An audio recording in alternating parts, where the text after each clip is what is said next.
बिस्मिल्लाहिर्रहमानिर्रहीम। अस्सलाम वालेकुम व्यूअर्स, प्रोग्राम में खुश आमदीद। मैं हूं हैदर हयात खान। व्यूअर्स, पाकिस्तान और इंडिया दोनों नेबरिंग कंट्रीज हैं और कहा जाता है कि इंसान सब कुछ तब्दील कर सकता है लेकिन अपना हमसाया तब्दील नहीं कर सकता। दोनों मुल्कों को आजाद हुए करीब 75 बरस बीते हैं, लेकिन 75 बरस गुजरने के बावजूद दोनों ममालिक अपने रिश्तों को ठीक नहीं कर सके, आपसी मामलात को सेटल नहीं कर सके। और दुनिया में कई ममालिक जिन्होंने चीजों को टेबल पर बैठकर सेटल किया है, क्या रीजन है कि ये दोनों ममालिक टेबल पर बैठकर चीजों को ठीक नहीं कर सकते? आज के प्रोग्राम में इसको डिस्कस करेंगे। फिर डिस्कस करेंगे कि करंट जो दोनों कंट्रीज की पॉलिटिकल लीडरशिप है, क्या उसके अंदर इतनी कैपेबिलिटी है, क्या वो इतनी सीरियस है तो वो ये समझती है कि मौजूदा हालात को, दुनिया के बदलते हुए हालात को देखते हुए ये जरूरी है कि हम दोनों ममालिक आपस में बेहतर ताल्लुकात बनाकर रखें। इसको भी डिस्कस करेंगे। और मेरे साथ इसके लिए इंडिया से वीडियो लिंक पर मौजूद है लेफ्टिनेंट जनरल रिटायर्ड राज कादियान साहब, फॉर्मर डिप्टी आर्मी चीफ है इंडिया के। जनरल साहब, thank you very much for joining me. Pakistan से मुझे ज्वाइन किया है lieutenant general retired Ghulam Mustafa साहब ने, फॉर्मर कॉप्स कमांडर हैं। जनरल साहब, आपका भी बहुत बहुत शुक्रिया, आपने प्रोग्राम के लिए वक्त निकाला। आगाज में जनरल राज आपसे करूंगा। सबसे पहले तो सर बताइएगा कि आप क्या समझते हैं कि अब 75 बरस गुजरने के बावजूद क्यों हम दोनों ममालिक एक दूसरे के साथ ताल्लुकात की बेहतरी के हवाले से सीरियस नहीं? Good afternoon mister Haider. मैं तो पहले कई बार आपके चैनल पर भी बोल चुका हूं कि दोनों मुल्कों में बहुत सारी सिमिलैरिटीज हैं। लैंग्वेज की है, रहन सहन की है, ड्रेस की है, और पड़ोसी तो है ही। 3000 किलोमीटर का बॉर्डर हमारा कॉमन। तो दोनों को मिलके साथ चलना चाहिए। लेकिन ये मिलके अगर नहीं चल रहा तो इसका जवाब मेरे ख्याल से आप बेहतर दे सकते हैं। जब तक आप दहशतगर्दी का इस्तेमाल करते रहेंगे, जो करते आए हैं पिछले 30-32 साल से, भारत ने साफ किया है कि आप दहशतगर्दी खत्म करो, फिर बैठ के बातचीत करते हैं। जो आपको, आपके दिल में जो भी शिकायतें हैं या जो आप बोलना चाहते हो जरूर बोले, लेकिन दहशतगर्दी को खत्म करना पहला स्टेप है। वो अभी तक खत्म नहीं हुई है। आज के दिन भी कश्मीर में फॉरेन मिलिटेंट्स 82 के करीब गिने जा रहे हैं, शायद कम ज्यादा भी हों। तो ये इस सवाल का जवाब कि दोनों मिलके क्यों नहीं चल सकते, मैं समझता हूँ आप लोग बेहतर दे सकते हैं। बिल्कुल ठीक। जनरल मुस्तफा साहब, जनरल राज की बात आपने सुनी, क्या कमेंट करेंगे आप उनकी बात? जी, good afternoon, General Raj. Always a pleasure talking to you and through you to our Indian audience.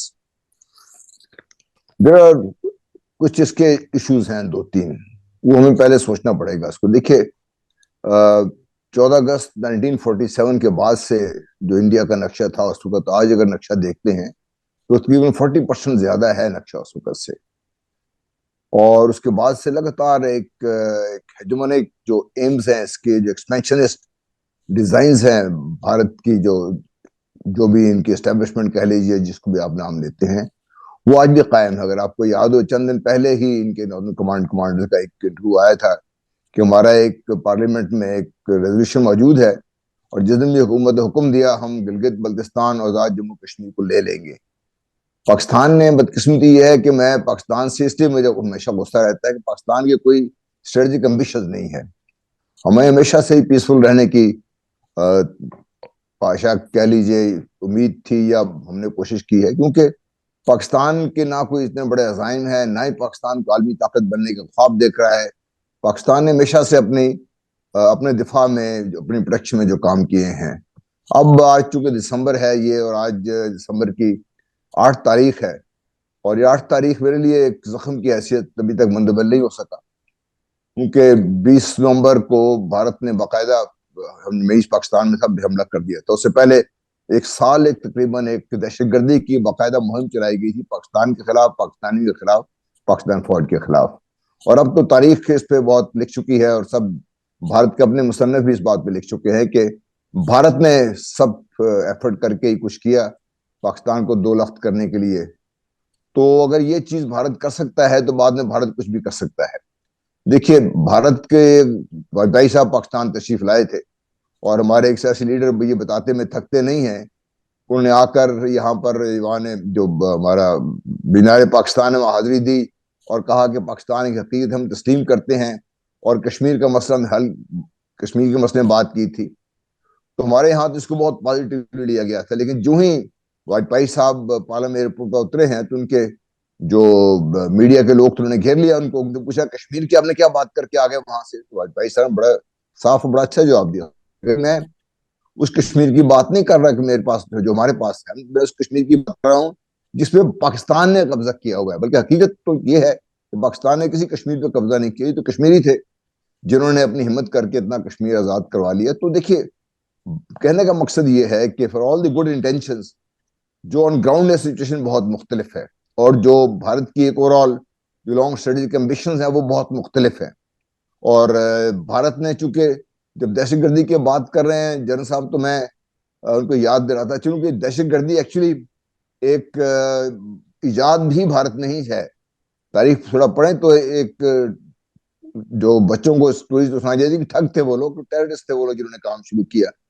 फिर ये लेके आ गए फॉर्मर ईस्ट पाकिस्तान में, जिसको आज बांग्लादेश कहा जाए, टेररिज्म वहां फैलाया उन्होंने।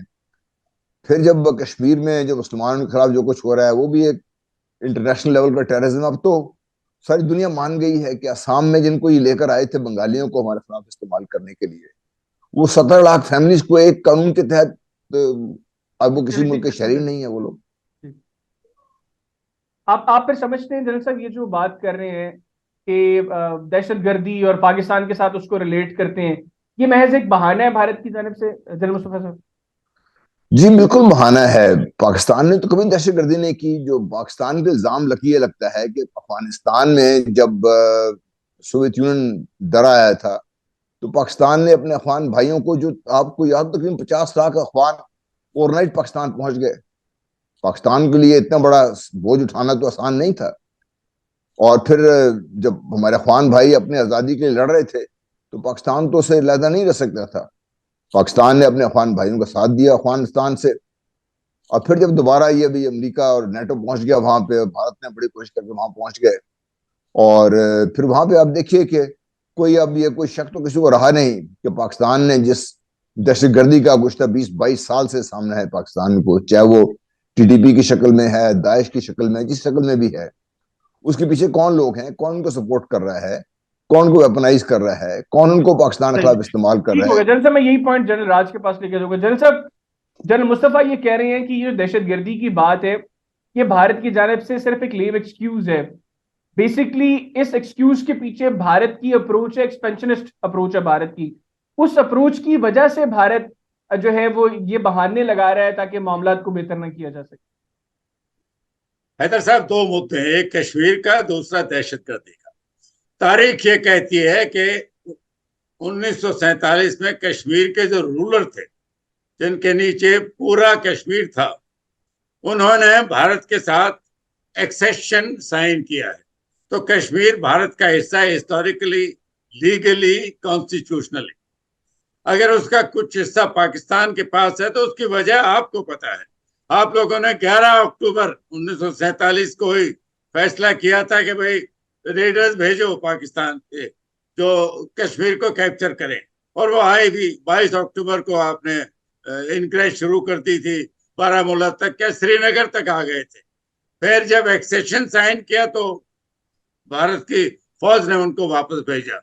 तो कश्मीर कॉन्स्टिट्यूशनली तो एग्रीमेंट है महाराजा हरि सिंह का, वो भारत का हिस्सा है। ये तो फैक्ट ऑफ हिस्ट्री है, इसको कोई डिनाई नहीं कर सकता। इसी बात को भारत की पार्लियामेंट ने 1994 में दोहराया है कि कश्मीर पूरा भारत का हिस्सा है। अब रही दहशतगर्दी की बात, आप बेशक कहते रहे कि आप दहशतगर्दी में आपका कोई हाथ नहीं है। अजमल कसाब तो हिंदुस्तानी नहीं था जो रंगे हाथ जिंदा पकड़ा था, जिसने अपने बयान में बोला है, नाम लिए लोगों। बुरहान वानी जो कि टेररिस्ट था, जिसने स्टेट के खिलाफ हथियार उठाए, आप उसको शहादत का दर्जा देते हो, उसके नाम पर पोस्टेज स्टैम्प बनाते हो। फिर अगर आप ये कहो कि भाई आप दहशतगर्दी को बढ़ावा नहीं दे रहे, तो फिर दुनिया ने आपके ऊपर ये बंदिश FATF ने क्यों लगाई थी 2018 कि भाई आप लोग फंडिंग कर रहे हो टेररिज्म? उसमें भारत ने तो नहीं लगाई, वो तो दुनिया ने लगाई थी। आप हमेशा कश्मीर का मुद्दा इंटरनेशनल फोरम पर उठाते आए हो, दुनिया ने कोई तवज्जो नहीं दी। समझ बूझ यही है कि भारत से बात करो, पहले शांति बहाल करो, अमन का माहौल पैदा करो और भारत से बात करो। फ्रांस और जर्मनी का एग्जाम्पल है, उन्होंने स्टटगर्ट, दोनों ने बैठ के फैसला किया वो ये फ्रांस का हिस्सा है, हालांकि वो नाम से लैंग्वेज से जर्मन बोलते हैं। तो ये तो दो मुल्कों में अगर मेचोरिटी दिखानी है तो दोनों तरफ से दिखानी पड़ेगी। पहल पाकिस्तान की तरफ होनी चाहिए, क्योंकि दहशतगर्दी आप लोग बढ़ावा दे रहे हो, ये तो दुनिया मानती है, भारत कहे ना कहे उसको आप छोड़ दें। आप हमने तो नहीं लगा FATF की, आपको ग्रे लिस्ट में किसने डाला था? दुनिया के बॉडी है वो FATF। और अजमल कसाब हमारा नहीं था, बुरहान वानी को आप दर्जा देते हो शहीद का। तो ये तो बढ़ावा अगर नहीं दे रहे तो क्या है फिर? लड़ाइयां आप कई बार लड़ चुके, 47, 65, 99, कश्मीर को हथियाने की कोशिश करी, वो नहीं है आपके काबू और ना ही वो आएगा। तो आपको अंदरूनी अपना एग्जामिन करो, इंटरनली एनालाइज करो कि क्यों है ये समस्या, ये मसला हिंदुस्तान पाकिस्तान के बीच में क्यों है, इसकी क्या वजह है, आपको जवाब खुद ही मिलेगा। जनरल साहब, जनरल मुस्तफा साहब, जनरल राज बात कर रहे हैं अजमल कसाब की, लेकिन वो कुलभूषण यादव का जिक्र नहीं कर रहे। वो FATF का जिक्र कर रहे हैं, लेकिन वो ये नहीं बता रहे कि भारत के अपने 22 बैंक्स जो हैं वो टेरर फंडिंग के अंदर मुलव्वस रहे हैं, उसके खिलाफ ऊपर जो है वो इंटरनेशनल जरीदे रिपोर्ट कर चुके हैं। वो अभी भी इसी पॉइंट के ऊपर खड़े हैं जनरल मुस्तफा साहब के पाकिस्तान ही है जो टेररिज्म कर रहा है। देखिए, आपको भारत को चंद क्रेडिट्स देने पड़ेंगे, और वो मेरा ख्याल है general Kadian will appreciate what I am saying. General Manekshaw उस वक्त जीवन ऑप्स थे इनके आर्मी हेडक्वार्टर्स में, जब उनको हुक्म मिला उनके वाइस प्रेसिडेंट के साथ आप जाएं और जबरदस्ती किसी तरीके से ये डॉक्यूमेंट ऑफ सेशन साइन करवा के लेके आए। वो 24 घंटे रहे वहां पे, तो राजा उस दिन वहां पे मौजूद नहीं थे, वो जम्मू में थे उस वक्त। तो एक जाली डॉक्यूमेंट ऑफ सेशन बनाया गया, उस पर दस्ती साइन किया गया। और हैरानकुन बात यह है, फौजी लोग ये बात समझ सकते हैं कि जैसे ही जल उस वक्त जो कर्नल मानिक शाह ने ये ग्रीन सिग्नल दिया कि हमने ये कर लिया है, ये फ्रॉड जो करना है, तो Indian army within no time जहाजों पे बैठी हुई थी, लोडेड थी, तैयार थी, वो पहुंच गई। अच्छे से बड़ा लतीफा ये है, इससे पहले महाराजा पटियाला की फोर्सेस मौजूद थी श्रीनगर में भी और जम्मू में भी, ताकि राजा को क्वेश्चन किया जा सके। तो ये तो एक हकीकत है। अगर हमारे पाकिस्तानी इस बात को नहीं दोहराते या नहीं समझते, हमें जैसे लोग, जो मैं और जनरल कादियान जी, तो हम तो पुराने, हम तो तारीखें जानते हैं सारी चीजें।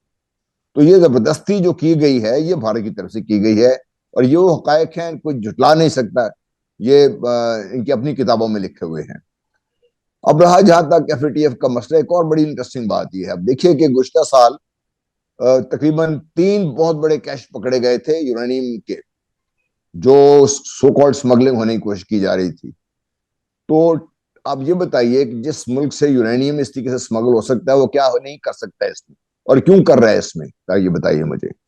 और ये भी एक हकीकत है कि सबसे बड़ा बदकिस्मती से मुझे आज भी इसमें बहुत तकलीफ होती है, भोपाल में जो इंसानों के साथ जुल्म हुआ, इतने इंसान जो मारे गए नाहक, जब इनके वहां पे नहीं हैंडल कर सके अपने जो न्यूक्लियर और दूसरे जो केमिकल हथियार बनाने की कोशिश कर रहे थे। तो भारत के तो एक तारीख है इस सिलसिले में। बदकिस्मती ये है कि पाकिस्तान अपना केस सही तरीके से डॉक्यूमेंट करके पेश नहीं कर सका। अब जब तक देखिए, अजमल जो कसाब का सिलसिला बड़ा मजेदार है, वो ये कादियान साहब भी I think will very happy to know, जो जो गांव इसका बताया गया ना, मेरे गांव के साथ है वो।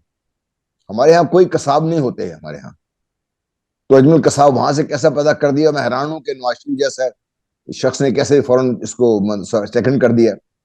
अच्छा, दूसरा लतीफा ये है कि प्रोफेशनल समझते हैं इस चीज को, कि जब इस किस्म का ऑपरेशन अगर मैं लॉन्च कर रहा हूं एज ए पाकिस्तानी, जब मैं ये ऑपरेशन लॉन्च कर रहा हूं, तो इसमें को जनरल मुस्तफा के साथ मेरा ख्याल है कि हमारा राब्ता मुनक़ता हुआ है। जनरल राज के पास में वापस होगा। जनरल साहब, जनरल मुस्तफा की गुफ्तगू आपने सुनी, वो एक तो इंस्ट्रूमेंट ऑफ एक्सट्रैक्शन का जो जिक्र आपने किया था, वो उसको कह रहे हैं कि वो मतलब फेक है और जोर जबरदस्ती उसके ऊपर सारा मामला हुआ। भारत ने बड़े प्री प्लान तरीके से उसके ऊपर काम किया। फिर जो अजमल कसाब का बताया, उनका जिस गांव से उसका ताल्लुक बताया जा रहा है, वो गांव उनके गांव के साथ वाला है। हमारे यहाँ जो किसाब हैं, जो इस पेशे से वाबस्ता हैं, वो अपने नाम के साथ किसाब नहीं लिखते। और उसके बाद उन्होंने जो है नवाज शरीफ साहब को भी खैर रेफरेंस दिया। जो जबान इस्तेमाल की गई अजमल कसाब की जानिब से, हमारे यहाँ वो एक्सेंट, उस एक्सेंट के अंदर भी गुफ्तगू नहीं की जाती। देखिए, जनरल मुस्तफा साहब जो कहते हैं, मैं उनकी राय की इज्जत करता हूं, लेकिन मैं उससे रजामंद नहीं हूं। उनका ये कहना कि फेक डॉक्यूमेंट है, ये हिस्टोरिकली करेक्ट नहीं है। महाराजा हरि सिंह के बेटे डॉक्टर करण सिंह, जो कि बड़े माने हुए, बड़े इज्जतदार हिंदुस्तान के पॉलिटिशियन भी रहे हैं, उन्होंने आज तक ये नहीं कहा कि फेक डॉक्यूमेंट है। हाँ, किन हालात में हरि सिंह ने साइन किया, उस पर आप सवाल उठा सकते हैं। उन पर दबाव दबाव हमारी तरफ से नहीं था, दबाव पाकिस्तान की तरफ से था। आपके जो पहले वजीर आजम लियाकत अली खान ने 11 अक्टूबर को मीटिंग में डिसीजन लिया था कि रेडर भेजो, फिर वो 22 अक्टूबर को आए। हमने तो बाद में रिएक्ट किया सिर्फ जब आप कश्मीर को कैप्चर करने वाले थे, श्रीनगर के आउटस्कर्ट पर पहुंच गए, तो महाराजा के पास चॉइस क्या कि भाई या तो कश्मीर को लूज करें या उसको बचाएं, तो उन्होंने एक्सेशन साइन किया। ये हिस्टोरिकल फैक्ट है, अगर आप उसको फेक कहें तो इसमें मैं कुछ नहीं कह सकता। जहां तक दहशतगर्दी की बात है, ये उसामा बिन लादेन को तो हमने नहीं छुपाया, या आप उसको भी डिनाई करते हैं कि आपके वो अबोटाबाद में मिलिट्री एकेडमी के करीब 1 किलोमीटर दूर 6 महीने तक आपने छुपाए रखा। वो दुनिया का माना हुआ दहशतगर्द था, अमेरिकन ने उसको मारा है, आपके नाक के तले मार के ले गए हैं, समुद्र में फेंका है उसका डेड बॉडी भी। फिर आप ये कहें कि पाकिस्तान दहशतगर्दी को बढ़ावा नहीं देता है, तो मैं नहीं समझता दुनिया में कोई इस बात पर यकीन करेगा। भारत ने कितने जल्दी फौजें भेजे, वो तो प्रोसीजर की बात है। एक बार महाराजा की रिक्वेस्ट आई है, रिटन एक्सेशन आया है, तो ये तो हमारी एफिशिएंसी की बात है कि हम अगले दिन फौजों को उड़ा के भेजेंगे। उसमें क्या आप भी यही करते हो।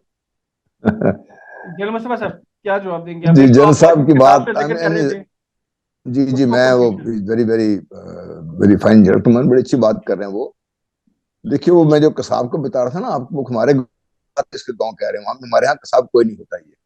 और दूसरा हैरान कुन बात ये है कि जब ये बॉम्बे का मसला हुआ, I was awake at that night, तो मैं देख रहा था सारे इसको विद एन आवर। इनको ये नहीं पता था कि बॉम्बे में कितने जगहों पे ये हो रहा है काम, लेकिन इनको ये पता लग गया था कि ये वहां फलानी जगह पे आए हैं, उतरे हैं, रबड़ बोट्स के जरिए वहां पहुंचे हैं, उनके पास से पाकिस्तानी बिस्कुट मिले हैं, एक पाकिस्तानी ये मिला है, पाकिस्तान वो मिला है। इशू ये है कि पाकिस्तान अगर ऐसे भेजता, अपने जो ऑपरेटर्स थे, तो कभी इस तरह लाम करके नहीं भेजे जाते इनको, ये याद रखिएगा हमेशा। दूसरा ये कि जब ये बाकी 9 तो मारे गए, उनकी लाश तो किसी ने दिखाई नहीं। अजमल कसाब जब फिर रहा था उनके ताज होटल में, वहां पे देखिए कि उसने सुरक्षा पहना हुआ है, अपने का फेस कवर नहीं किया हुआ, ऐसे फिर रहा है जैसे एक हीरो होता है वहां पे। इंडियन फिल्मों में आमतौर पर देखिए तो ऐसे नजर आते हैं जो इनके हीरोज हैं ये सारे। तो मैं खुद भी हैरान था उस वक्त कि क्या हुआ इसको, इसको क्यों नहीं मार रहे ये लोग, इसको क्यों फिल्म नहीं जा रहे हैं। फिर जब वो कुरकुरे का नाम आया तो मेरे कान खड़े हुए। ये वो पुलिस ऑफिसर थे, जी जी, ये वो ऑफिसर थे जिन्होंने समझौता एक्सप्रेस का सारा कुछ बेनकाब किया था कि भारत की आर्मी ने अपने जो एक्सट्रीमिस्ट हिंदू वाले हैं उनसे मिलकर पाकिस्तानी लोगों को ट्रेन में आग लगा के 57 पाकिस्तानियों को जिंदा जला दिया गया था। और उसके अंदर प्रज्ञा सिंह ठाकुर जनरल साहब इन्वॉल्व थी, जो अभी बीजेपी के टिकट पर मेंबर भी हैं लोकसभा। जी जी, वही मैं बता रहा हूँ ना आपसे। तो वो उनको कुरकुरे को माथे पे सेंटर में गोली मारी गई, और ये जनरल कादियान समझते हैं कि टिपिकल ए मैसेज असैसिनेशन थी उनकी, पॉइंट ब्लैंक रेंज पे पिस्टल से। बाकी सबके पास तो कह रहे थे कि क्लाशनकोफ है इसके पास, 9mm पिस्टल से उनको मार दिया गया था इसमें। तो ये मेरे कहने की बातें नहीं, ये तारीख का हिस्सा है। बहरहाल जो है वो है इस वक्त। देखिए, 2 चीजें करनी पड़ेंगी। हम भी अमन के साथ रहना चाहते हैं, हम भी चाहते हैं कि 25, 20, 22, 23 करोड़ हम लोग हैं, 2.25 अरब करीब भारतीय हैं। ये 2 अरब का ये खिता है, बहुत अहम है इस वक्त। और इसमें अगर हमें समझ आ जाए और भारत अपने आप को एक प्रॉक्सी ना बनाए मगरबी दुनिया की, खासतौर पे अमेरिका की और उसके बाद बरतानिया की, और अपने आप को एक नेट सिक्योरिटी प्रोवाइडर के तौर पे अपने आप को पेश ना करे यहाँ पर, और कभी क्वाड का हिस्सा बने, कभी किसी का हिस्सा बने, और अपने आप को इस इलाके का चौधरी बनाने से बाज आ जाए, तो पाकिस्तान को तो कोई मसला नहीं है। पाकिस्तान की डिमांड क्या है? बेसिकली तो ये देखना है कि पाकिस्तान चाहता क्या है। हम ये चाहते हैं कि जो हमारे कश्मीरी भाई हैं उनको अपना हक खुद इरादियत उनको दे दिया जाए, और ये इंटरनेशनल लॉ के तहत हर एक का हक है। और ये भी रिसेंट हिस्ट्री में देख लीजिए, चाहे वो ईस्ट तैमूर का है, चाहे वो सूडान का मसला है, जहां भी हुआ है लोगों ने राय दी है, उसके मुताबिक दुनिया ने काम किया है। ये हो सकता है, दूसरा ये कि मिलकर हम बैठ के बात करके इसको हल कर रहे हैं, लेकिन इससे पहले भारत को ये रिनाउंस करना पड़ेगा और पब्लिकली इसको डिमॉन्स्ट्रेट करना पड़ेगा कि वो एक्सपेंशन से बाज आ गया है। भारत को पब्लिकली डिमॉन्स्ट्रेट करना पड़ेगा कि अफगानिस्तान में बैठकर भारत पाकिस्तान के खिलाफ काम नहीं कर रहा, और भारत को ये बाकायदा इंटरनेशनली जाके ये रिकग्नाइज करना पड़ेगा कि फैटफ के थ्रू हो या कहीं भी हो, ये अपना असर रसूख करके, and I must grant, Bharat को ये ग्रांट करना चाहिए कि अपना साइज और अपना जो क्लाउड है वो सही इस्तेमाल कर रहा है। उसने मगरब दुनिया के थ्रू पाकिस्तान पे फैटफ का कभी मसला लगाया, कभी कुछ लगाया। फिर हमारी अपनी बहुत बड़ी नालायकी है, हमने अपने जो मामला खुद खराब किए हुए हैं, तो भारत इसका फायदा उठा रहा है। तो कहने का मतलब ये है कि पीस तो हम भी चाहते हैं, लेकिन पीस हम ऐसा नहीं चाहते जैसा भारत हम पे पीस मुसरत करना चाहता है, कि हम सब कुछ तो भारत के लिए कर लें, लेकिन भारत आगे जो कुछ ना करे, जब चाहे वो पाकिस्तान की मिट्टी में रोड दे। पाकिस्तान देखिए, पाकिस्तानी एक मसला ये है, हाँ ठीक है, हम लड़ाइयाँ लड़े हैं, हम कश्मीर को हासिल नहीं कर सके, लेकिन बाई नेचर हम ऐसे लोग हैं कि हम अपने जो मफादात हैं उसको कभी डिनाउंस नहीं करते। हम उनको थोड़ा सा अगर कुछ अरसे के लिए सामने ना लेकर आए, तो ये पाकिस्तानियों की ये सरिश्त में एक नेचर में शामिल है ये, कि हम अपना हक लेके रहते हैं। और आपको पता है कि पाकिस्तानी कैसे लोग हैं, हम तो एक ही जमीन के लिए 10 बंदे मार देते हैं अपनी जमीन को बचाने के लिए। तो फिर कश्मीर तो फिर भी हमारा एक हक है। मैं लड़ाई की बात नहीं कर रहा, मैं ये कह रहा हूं कि पाकिस्तान ने कभी इसको कब छोड़ सकता नहीं है पाकिस्तान, क्योंकि ये तो एक तयशुदा जो असूल था, जो तकसीम भारत का, उसका ये एक हिस्सा है और ये होना है। आज नहीं होगा कल होगा। और दूसरी बात, मैं एक और अर्ज कर दूं आपसे, कश्मीरियों ने अपने आप को आजाद करा लिया है इस तरीके से कि भारत इतनी ताकत के बावजूद उनको अपनी बात नहीं मनवा सका। अब पैसे लगा रहे हैं उनके पीछे करें, लेकिन वो इससे बाज नहीं आ रहे। भारत का जोग्राफिया अब सिर्फ कश्मीर के जोग्राफिया से मुतालिक है। अगर ये कहना गलत नहीं होगा आज कि भारत ने अपने आप को कश्मीर का गुलाम बना के रख लिया है। ये कश्मीर का अगर हो गया तो पता नहीं भारत को क्या हो जाएगा। जब तक भारत इस माइंडसेट से बाहर नहीं निकलेगा, मसाइल हल नहीं करेगा, अपने सदर्न रेड स्टेट्स के मसाइल हल नहीं करेगा, चीन के साथ मसाइल हल नहीं करेगा, तो भारत के साथ तो मसाइल बढ़ते रहेंगे। बहरहाल ठीक है, ये भारत की अपनी चॉइस है। पाकिस्तान ने अपनी चॉइस बड़ी वाजे कर दी कि पीस तो हमें चाहिए। अब जरूरत है बिल्कुल। बारह हम इस बात मैं जनरल कर साहब सकें। आपकी गुफ्तगू, आपके पॉइंट जो है ये जनरल राज के सामने रखूंगा। जनरल साहब, आपने जनरल मुस्तफा की गुफ्तगू सुनी, क्या कमेंट करेंगे आप जनरल मुस्तफा की गुफ्तगू? 3 पॉइंट बड़े मुख्तसर है। पहला तो किताब एक ऑथर की राय होती है। अगर जनरल मुस्तफा साहब और मैं भी आज किताब लिखे तो हमारी राय अलग अलग होगी, आप किसी को भी कोट कर सकते हैं, लेकिन एक्सेशन एक ऑफिशियल डॉक्यूमेंट है, रिकग्नाइज इंटरनेशनली, तो दोनों का मुकाबला नहीं है।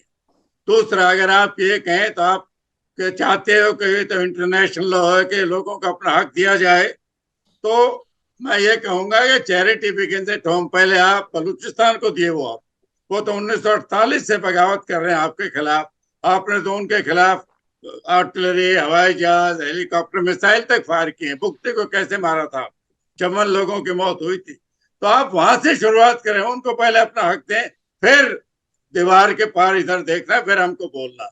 जब तक आप कि दोहरापन है जो पॉलिसी का है कि अपने इंटरनल पॉलिसी कुछ और है और पड़ोसी को कुछ और राय देते हो आप, तो वो दुनिया, उस पर कोई कॉन्फिडेंस, किसी को यकीन नहीं आएगा। कश्मीर, जितना जल्दी आप लोग कश्मीर को आजादी दिलाना है या पाकिस्तान के साथ मिलाना है, इसको छोड़ेंगे। जनरल साहब कहते हैं कि आज नहीं तो कल होगा, वो कल 75 साल से तो आए नहीं है और मुझे नहीं लगता वो अगली पीढ़ियों तक आएगा। अभी हमने बड़ी तारीखी तब्दीलियां लाए 2019 में, जिससे डेवलपमेंट शुरू हो गई। अभी टेररिज्म भी कम हो गया। अगर आप आंकड़े देखें, मेरे पास हैं सारे, तो दहशतगर्द मारे गए थे पहले जो अभी मारे जा रहे हैं। लेकिन डेवलपमेंट का असर ओवरनाइट नहीं होता, 10, 15, 20 साल लग सकते हैं। लेकिन कश्मीर के जब लोग ये समझने लगेंगे कि भाई हमारा तो फायदा डेवलपमेंट में है, तो तो वो खुद ही दहशतगर्द तो जब भी अपना काम करेंगे जब लोकल सपोर्ट मिलेगी। वो लोकल सपोर्ट एक बार बंद हो जाएगी तो दहशतगर्दी अपने आप खत्म हो जाएगी। तो ये मेरी राय है। जनरल साहब जो कहते हैं ठीक है, वो अपने नजरिया है उनका, मैं उसकी भी इज्जत करता हूँ, लेकिन मैं उससे मुत्तफिक रजामंद नहीं।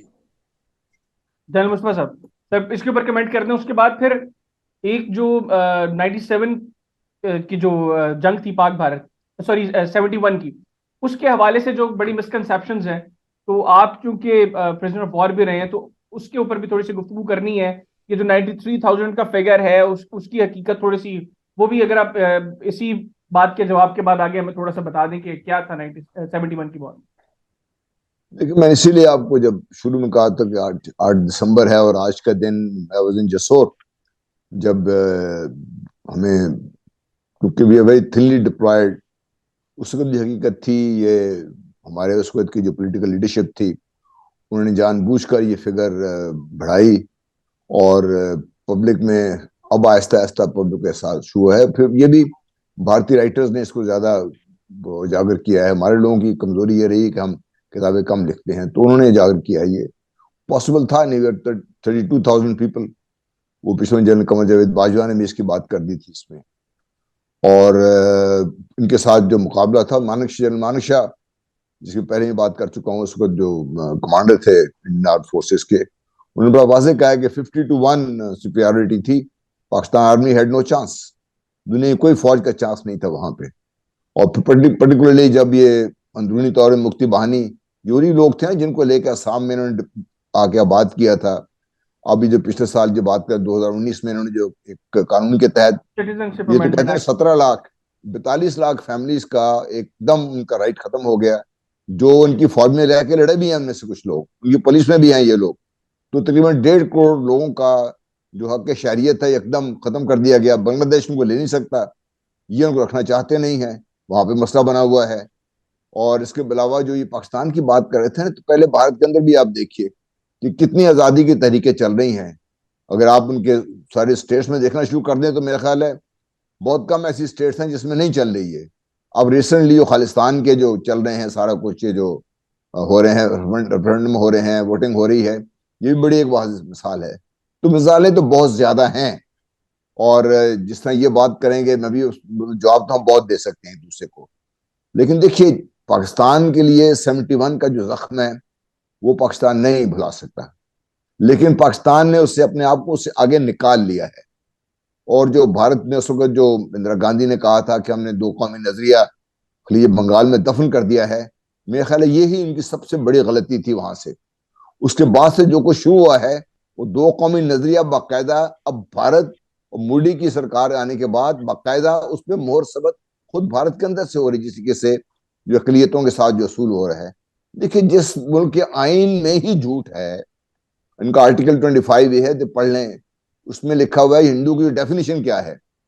उसमें सिखों को, बुद्धिस्ट को, जैन्स को, इन सबको हिंदू बनाया गया है। अगर ये ना होते तो शायद इनकी वो मेजोरिटी भी ना हो सकती इसमें। बहरहाल ये इनका अंदरूनी मामला है। लेकिन जहां तक पाकिस्तान का ताल्लुक है, पाकिस्तान ने हमेशा मन की बात की है। हम सिर्फ एक इशू है, पाकिस्तान उसे दस्तबरदार नहीं हो सकता, भारत जितनी मर्जी कोशिश कर ले। कश्मीरी कभी इस हकीकत को तस्लीम करने को तैयार नहीं है, जो रियल कश्मीरी हैं, जो ये जाकर वहां पे आबाद कर रहे हैं, जिन्होंने अभी उनको प्रॉपर्टी राइट्स वगैरह दे दिए हैं, वो कश्मीरियों की बात मैं नहीं कर रहा। अगर ये चाहते हैं कि सारा वो डेमोग्राफिक चेंजेस वो कर देंगे जैसे जम्मू में किया था। आपको याद है 6 नवंबर को जम्मू में तकरीबन 1 लाख से ज्यादा मुसलमानों को एक मार दिया गया था, जब उन्हें कहा गया आप आइए इकट्ठे, हम आपको लेके जाते हैं पाकिस्तान। वो आए तो वहां पे इनको मार दिया गया और वो डेमोग्राफी चेंज कर दी गई थी। तारीख का हिस्से हैं ये, तल्ख हैं बहुत ये, लेकिन इन्हीं से सबक हासिल करते हुए हमें ये सीखना पड़ेगा कि भारत अंदरूनी टूट फूट का जो शिकार है, इसकी वजह ये नहीं है कि भाई पाकिस्तान कुछ कर रहा है। इसकी वजह ये है कि भारत के अंदर से बहुत सारी आवाजें अब उठ रही हैं कि भारत एक अपने आप को एक ऐसे एक्सट्रीमिस्ट मोड में लेके आ गया, जिसको हिंदुत्व कह लीजिए, ब्राह्मण जायनिज्म कह लीजिए। एक्सट्रीमिस्ट सोच जो है, जायनिज्म है एक्चुअली जो एक्सट्रीम सोच रखने वाले लोग हैं, चाहे वो ज्यूश जायनिज्म हो, क्रिश्चियन जायनिज्म हो, तो एक्सट्रीम सोच रखने वाले हैं। इस सारे का बोझ पाकिस्तान पर नहीं डाला जा सकता।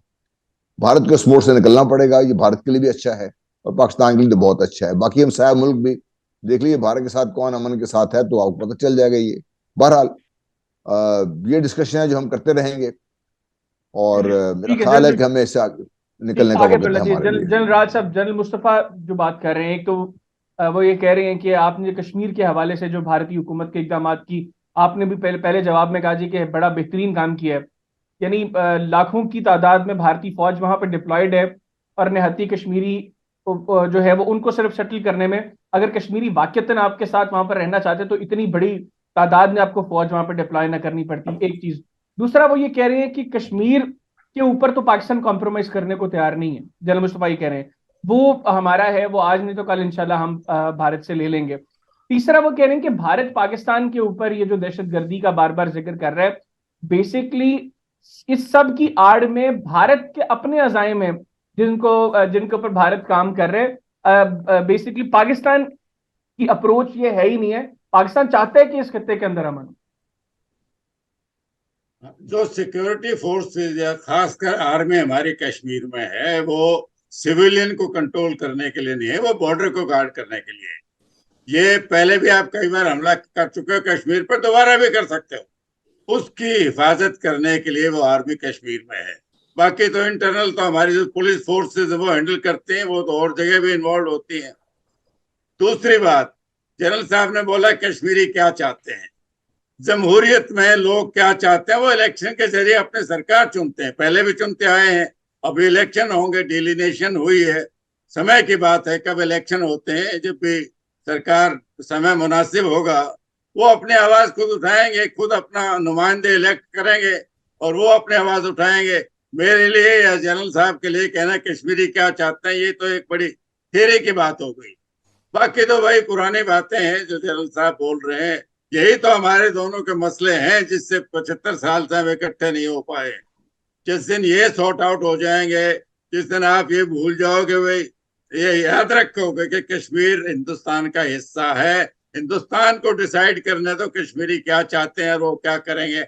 हमारी तो जमहूरियत, हर स्टेट में इलेक्शन होते हैं, अभी भी 2 जगह वो हुए हैं, आज के दिन काउंट हो रही है वोट। कश्मीर में भी होगा, पहले भी हुए। तो वो अपनी राय अपनी सरकार के जरिए, अपने इलेक्टेड नुमाइंदों के जरिए बताएंगे क्या चाहते हैं, उनकी राय मानी जाएगी। आपको और हमारे यहाँ चैनल पे बैठ के कहें कश्मीरी क्या चाहते हैं, ये तो एक फर्जी बात होगी।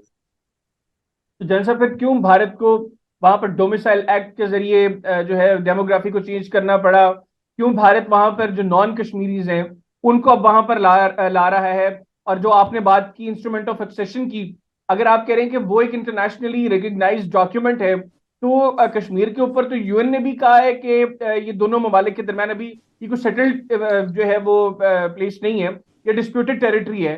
जब इंटरनेशनल एक चीज को आप कहते हैं कि इसको इसलिए एक्सेप्ट किया जाए कि ये इंटरनेशनली रिकग्नाइज्ड डॉक्यूमेंट है, तो वहीं दूसरी तरफ आप क्यों ये भूल जाते हैं कि यूएन ने कहा है कि ये डिस्प्यूटेड टेरिटरी है? आप यूनानिमसली किस तरह फैसला कर सकते हैं कि कश्मीर आपका हिस्सा? ऐसे साहब, अगर आपका इशारा आर्टिकल 370 की तरफ है, 370 जब लाया गया ये टेम्परेरी प्रोविजन। टेम्परेरी का मतलब ये होता है कि कभी न कभी तो जाएगा वो। इतिहास में हर चीज का समय होता है, उसका समय आ गया था तो वो चला गया। कश्मीर अगर भारत का हिस्सा है, जो हमारे पार्लियामेंट ने भी कहा है, तो हर कश्मीरी को वही हक होने चाहिए जो बाकी लोगों को है। अलग आर्टिकल 370 के लिए वो अपनी कॉन्स्टिट्यूशन बनाए थे, अपने झंडा लगाते थे अपना। और कोई नॉन कश्मीरी अगर कश्मीरी लड़की से शादी करेगा तो उसको महरूम कर दिया जाता था। तो भारत के अगर बाकी, हमारे तो 29 स्टेट्स हैं, 7 यूनियन टेरिटरीज हैं, हर एक लॉ वही काबू होनी चाहिए। अगर सुप्रीम कोर्ट की लॉ भी कश्मीर में लागू नहीं, तो वो तो टेम्परेरी प्रोविजन उस वक्त 50s में दिया था किसी वजूहत की वजह से। अभी वो उसका टाइम खत्म हो गया तो उसको जाना ही था।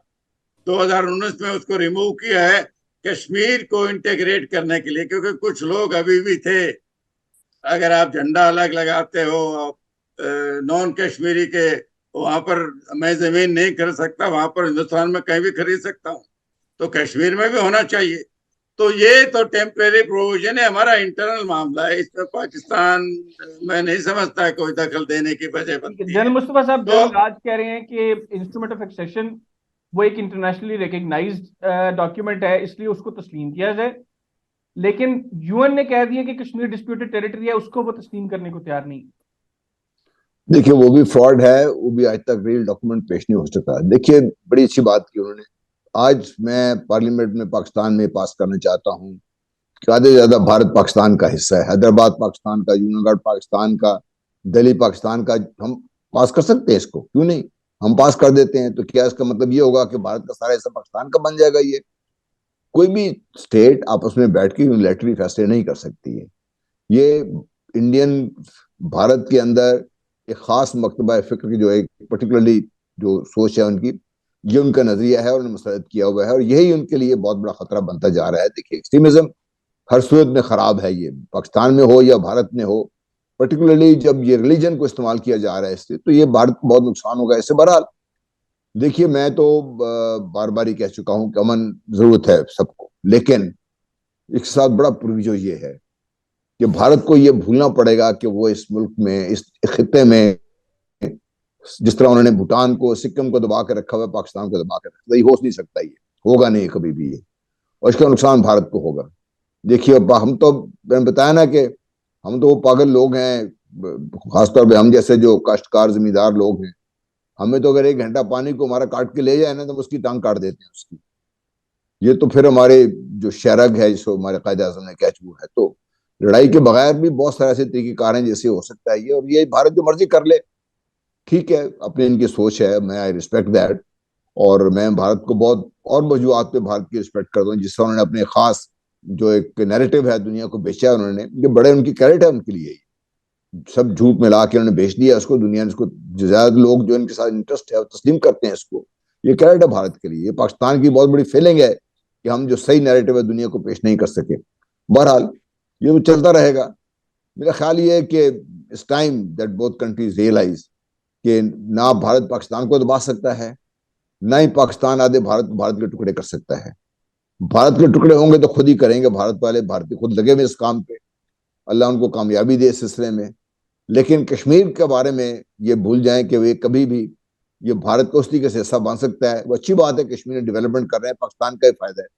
जो डेवलप्ड कश्मीर आएगा जब पाकिस्तान के साथ, तो पाकिस्तान के लिए आसानी होगी। तो ये इस लिहाज से I think we should thank Indian government. लेकिन जो मर्जी कर लें, तारीख अपना, जो तारीख का जबर कभी ज्यादा देर तक चलता नहीं है, और जबर जो तारीख है वो अपने आप को मनवा के रहती है कि जो हिस्टोरिकली फैक्ट्स नहीं है उनको फैक्ट्स बनाया जा सकता नहीं है, चाहे पाकिस्तान हो चाहे वो भारत हो। जितना मर्जी हम अच्छा नैरेटिव बना लें, जितना मर्जी ये दुनिया हमारे नैरेटिव खरीद ले, लेकिन at the end of the day truth shall and will prevail इंशाल्लाह। बिल्कुल ठीक हो गया। जनरल राज साहब, लास्ट कमेंट। नहीं देखिए, ये तो बातचीत हमारी होती रहती है। अगर कोई समझौता, मैं बड़ा खुश हूँगा कि हमारी लाइफ टाइम में भारत और पाकिस्तान इकट्ठे हो जाएं। अगर आप एग्जामिन करें इसका नुकसान किसको, अगर ये खिंचाव तनाव इतने 75 साल से चल रहा है, आप अपने इकोनॉमी देखें, अपने इन्फ्लेशन देखें, फॉरेन एक्सचेंज रिजर्व देखें, दुनिया ने आपको अकेला डाल दिया था, फॉरेन एक्सचेंज टास्क फोर्स आपके पीछे लेके, भारत तरक्की कर रहा है दुनिया में, इकोनॉमी हमारी बड़ी अच्छी है, हमारी पीस बड़ी अच्छी है, और ग्लोबली हम दुनिया के नक्शे पर एक बड़ा अहम हमारी प्रेजेंस है। आप अपना अंदरूनी एग्जामिन करें कि इसका नुकसान आपको हुआ है। अमन आप बहाल कर रहे हैं, उसकी पहल पाकिस्तान को करनी पड़ेगी। भारत ने पिछले 1000 साल में किसी दूसरे मुल्क पर हमला नहीं किया। तो अगर आपका इशारा जनरल साहब का इस तरह था कि हम पाकिस्तान को हड़पना चाहते हैं, मुझे नहीं लगता ऐसा कोई इरादा भारत का है आज के दिन। तो ये अपने तिजारत बढ़ाओ, रिश्ते खोलो, आमो तरफ शुरू करो, आपको ज्यादा फायदा है। भारत की तो इकोनॉमी बढ़ती जा रही है, 5th लार्जेस्ट है वर्ल्ड में, 4th हो जाए कुछ दिनों के बाद। हमारी सब कुछ अंडर कंट्रोल है, चाहे वो कोविड का कंट्रोल देख लो, दुनिया हमको मानती है। हमने तो दुनिया को वैक्सीन दी है, पाकिस्तान को भी देते हैं, फ्लड में भी मदद करते हैं, वो तो नेचुरल, और भी आएंगे तो क्लाइमेट जो चेंज हो रही है। तो इसका नुकसान, अगर रिश्तों में तनाव है, खिंचाव है, रिश्ते दोस्ताना नहीं है, मैं समझता हूँ पाकिस्तान को इसका नुकसान ज्यादा है। भारत तो एब्जॉर्ब कर लेगा, बड़ा देश है। ठीक है जनरल साहब, जनरल मुस्तफा साहब, आपका आखिरी कमेंट फिर मुझे क्लोजिंग की तरफ। लेट्स होप कि we see peace in the region. और जिस तरह हमारे एक्स प्राइम मिनिस्टर ने भी कहा था कि ये 2 अरब लोगों की बात है, ये चंद जो एक्सट्रीमिस्ट लोग भारत में मुसलत हैं उनकी सोच के काम नहीं चलेगा ये। बहरहाल कुछ चीजें ऐसी हैं जो ना भारत से पीछे हट सकता है ना पाकिस्तान से पीछे हट सकता है। ये वो इश्यूज हैं जिनको टैकल करने की जरूरत है। इसके लिए बड़ी लीडरशिप की जरूरत है, ये अच्छी लीडरशिप की जरूरत है जो इस चीज सारी चीज से ऊपर उठ के सोच सकती है। खित्ते की अगर आपने अमन चाहती तो होना चाहिए, और खित्ते को अमन सिर्फ कश्मीर को होस्टेज नहीं होना चाहिए, और कश्मीर का मसला हल कर लें, खित्ते को भी अमन मिल जाएगा, दुनिया को अमन मिल जाएगा। वरना आर्म टू द टीथ हैं दोनों स्टेट्स ये, और बदकिस्मती ये है कि दोनों ही अब न्यूक्लियर पावर्स हैं, और इसमें बड़ी बदकिस्मती ये है कि दोनों के पास एक दूसरे को तबाह करने की, कई दफा तबाह करने की बहुत ज्यादा सलाहियत है। तो इससे हमें पीछे हटना पड़ेगा इस खत्ते के लिए, इस के लोगों के लिए। और अल्लाह करे कि हमारी जिंदगी में ये अमन आ जाए, कश्मीर का मसला हल हो जाए, भारत के जो इरिटेंट्स हैं, पाकिस्तान के जो इरिटेंट्स हैं वो खत्म हो जाए, और दोनों मुल्क आपस में मिलकर बैठे, तिजारत करें, फलें फूलें, तरक्की करें। देखिए हमने तो करतार सिंह भी खोल दिया, इस हद तक पाकिस्तान ने फराग दिली का सबूत दिया है। भारत लेट्स सी, अल्लाह खैर रखे। बिल्कुल, बहुत शुक्रिया जनरल गुलाम मुस्तफा साहब, जनरल राज कादियान साहब, आपका बहुत बहुत शुक्रिया, आप दोनों प्रोग्राम में मौजूद रहे। नाज़रीन, दोनों की गुफ्तगू आपने सुनी। आज के प्रोग्राम से इतने, अगले प्रोग्राम तक के लिए हैदर हयात खान को इजाजत दीजिए। अल्लाह हाफिज। पाकिस्तान जिंदाबाद।